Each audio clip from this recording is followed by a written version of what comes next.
আসলে কৃষিটা হলো মনের টান, সেই টানে মাঠে এসেছে দুইজন ব্যক্তি দেখছি আমরা। আসলে এরা কিন্তু আসলে কৃষির সাথে জড়িত না, তারপরে দেখি মাঠে আসছে। আসলে কি জন্য আসছে দুজনে একটু পরিচয় নিব।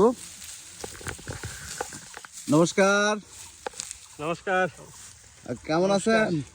হ্যাঁ ভালো, আপনারা সবাই ভালো? হ্যাঁ, আসলে এই যে মাঠে আসছেন, আসলে আপনার পরিচয়টা একটু দিবেন।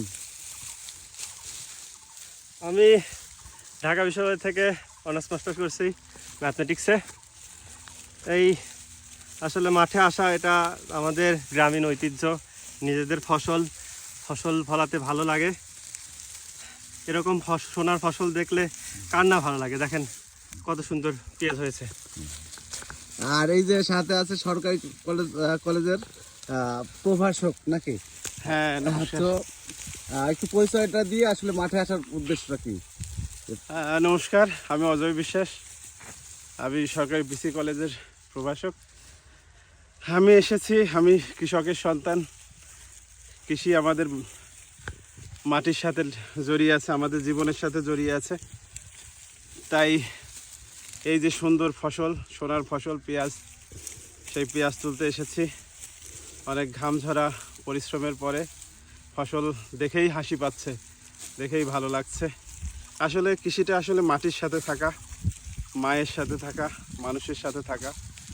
সেই মাটির গন্ধ নেওয়ার জন্যই নিজেদের ফসল নিজেরা উত্তোলন করছি। তো সবাই আমাদের জন্য দোয়া করবেন যেন আমরা এই ফসলের যথাযথ মূল্য পাই। কারণ কৃষক যে ঘাম ঝরা পরিশ্রম করে এই চাষাবাদ করে, তার যথাযথ মূল্য পেলেই কৃষকের সাফল্য। সবাইকে ধন্যবাদ। ধন্যবাদ আপনাদেরকেও। আসলে কৃষিটা হলো আমাদের নারীর টানের মতো। আসলে কৃষিটা আমাদের হৃদয়ে মিশে আছে, যার জন্যই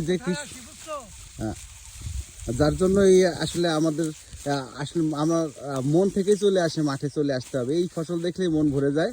তো আমি আরেকজনকে একটু নিব, লিটন। তিনি যেন কিছু বলতে চাচ্ছেন, তার কাছ থেকে কিছু কথা শুনি। যে কৃষকের বুকে ফুটায় হাসি, হ্যাঁ, তাকেই আমরা বাংলার ভালোবাসি। হ্যাঁ, ধন্যবাদ ধন্যবাদ, দারুণ কথা বলেছে। আসলে কৃষকের মুখে ফোটায় হাসি কিন্তু ফসল। সেই ফসল যখন ঘরে ওঠে তখন মন থেকে মন ভরে যায়। এবং সবাই আসলে এই ফসলটা যদি যথাযথ মূল্য পায় তখন আরও বেশি ভালো লাগে। ফসল দেখলেই সমস্ত কষ্ট ভুলে যায় প্রত্যেকটা কৃষক। আর তারই টানেই কিন্তু সবাই আসে মাঠে। তো সবাই ভালো থাকবেন। আর সব বাংলাদেশের কৃষক